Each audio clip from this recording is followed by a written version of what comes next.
Hi everyone, I am advocate सपना कौशिक और आज हम बात करने वाले हैं कि अगर बिना किसी कारण के पति या पत्नी एक दूसरे को छोड़ देते हैं तो दूसरी पार्टी के पास क्या ऑप्शन बचता है, या पति ने अगर बिना किसी कारण के अपनी पत्नी को छोड़ दिया तो पत्नी के पास क्या ऑप्शंस बचते हैं। सबसे पहले आज हम उसको डिस्कस करेंगे, लेकिन उससे पहले एक और इम्पॉर्टेंट बात कि अगर आपने हमारा यूट्यूब चैनल अभी तक सब्सक्राइब नहीं किया तो प्लीज़ चैनल को सब्सक्राइब कीजिए ताकि हम आपको ऐसे ही लीगल अपडेट्स दे सकें। सबसे पहला सवाल जो अक्सर लोग पूछते हैं कि पति ने मुझे बिना किसी कारण के छोड़ दिया है या पत्नी बिना किसी कारण के मुझे छोड़कर चली गई है, तो अब हमारे पास क्या ऑप्शन है। इसका जवाब दिया गया है हिंदू मैरिज एक्ट के सेक्शन 9 के तहत। सेक्शन 9 कहता है कि अगर हस्बैंड या वाइफ दोनों में से कोई भी बिना किसी कारण के अपना घर छोड़कर चला जाता है या घर से बाहर कर दिया जाता है, तो जो भी अग्रीव्ड पार्टी है, यानी कि जो भी पीड़ित पक्ष है, जिसको भी घर से बाहर निकाला गया है, या पत्नी पति को छोड़कर चली गई है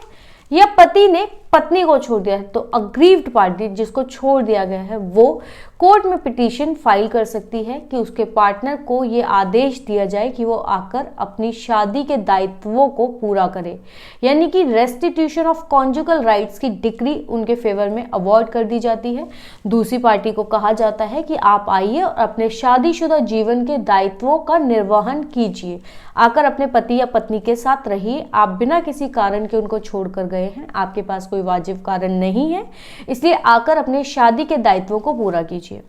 तो ये होता है कि अगर पति या पत्नी बिना किसी कारण के छोड़कर चले गए हैं तो दूसरी पार्टी उनके खिलाफ आरसीआर की डिक्री ले सकती है और कोर्ट दूसरी पार्टी को ये ऑर्डर कर सकता है कि आकर अपने कर्तव्यों का निर्वहन कीजिए। लेकिन अब सवाल ये आता है कि कोर्ट ने तो ऑर्डर कर दिया कि दूसरी पार्टी आकर अपने का शादीशुदा जीवन का निर्वहन करे, लेकिन अगर दूसरी पार्टी वापस नहीं आती है, मान लीजिए पत्नी बिना किसी कारण के घर छोड़कर चली गई और वापस नहीं आती, कोर्ट ने आरसीआर की डिक्री कर दी, वो फिर भी वापस नहीं आती, तो पति क्या कर सकता है। पति इस आधार पर उनसे डिवोर्स ले सकता है कि वो बिना किसी कारण के घर छोड़कर चली गई हैं। कोर्ट ने आरसीआर की रेस्टिट्यूशन ऑफ कॉन्जुगल राइट्स की डिक्री भी अवॉर्ड कर दी, लेकिन फिर भी उन्होंने कोर्ट का आदेश मानने से भी मना कर दिया। इस आधार पर उनको आसानी से तलाक मिल सकता है और पत्नी को मेंटेनेंस का अमाउंट भी नहीं मिलेगा, क्योंकि वो बिना किसी कारण के घर छोड़कर चली गई है। इसके अलावा अगर पति ने भी आरसीआर की डिक्री को नहीं माना, यानी कि कोर्ट ने कहा कि आपने बिना किसी कारण के अपनी पत्नी को छोड़ा है, उन्हें वापस लेकर जाइए या वापस अपनी पत्नी के साथ आकर रहना शुरू करिए, और पति ये नहीं मानता है, तो इस आधार पर पत्नी भी अपने पति से तलाक ले सकती है।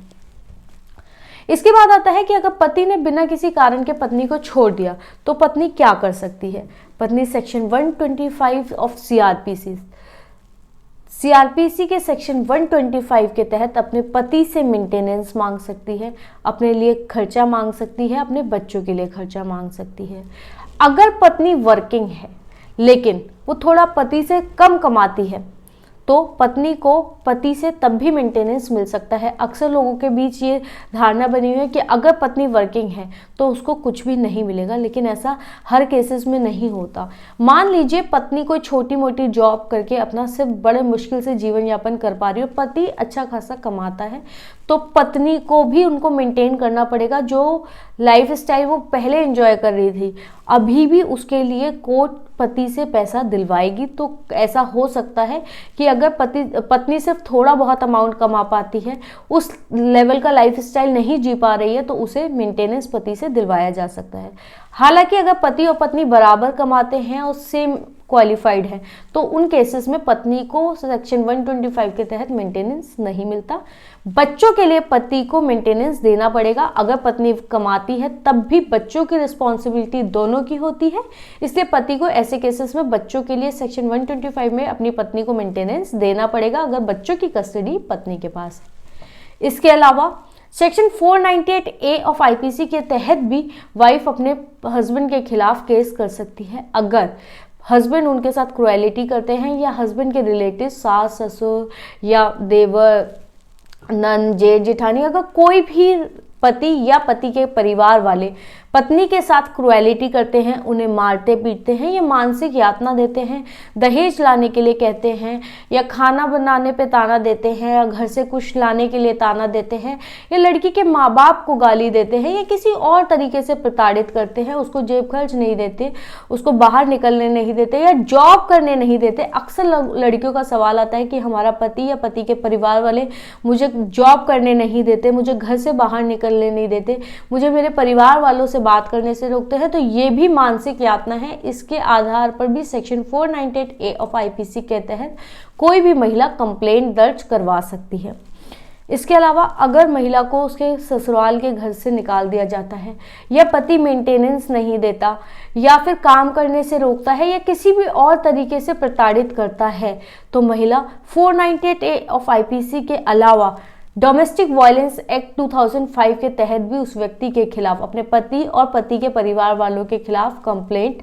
कर सकती है। इसके अलावा आप सेक्शन 125 में मेंटेनेंस मांग सकती हैं या परमानेंट एलिमनी भी हिंदू मैरिज एक्ट के तहत उनसे मांग सकती हैं। या अगर पति ने घर से बाहर निकाल दिया और आप अपने पति के साथ वापस रहना चाहती हैं, तो आप section 9 of Hindu marriage act के तहत उनके खिलाफ आरसीआई की डिक्री ले सकती हैं और अपने ससुराल में जाकर रह सकती हैं। डीवी एक्ट के तहत आप उसमें घर में रहने की अर्जी लगा सकती हैं या उनसे मेंटेनेंस मांग सकती हैं। और अगर आप उनसे अलग रहती हैं तो आप उनको रिस्ट्रेन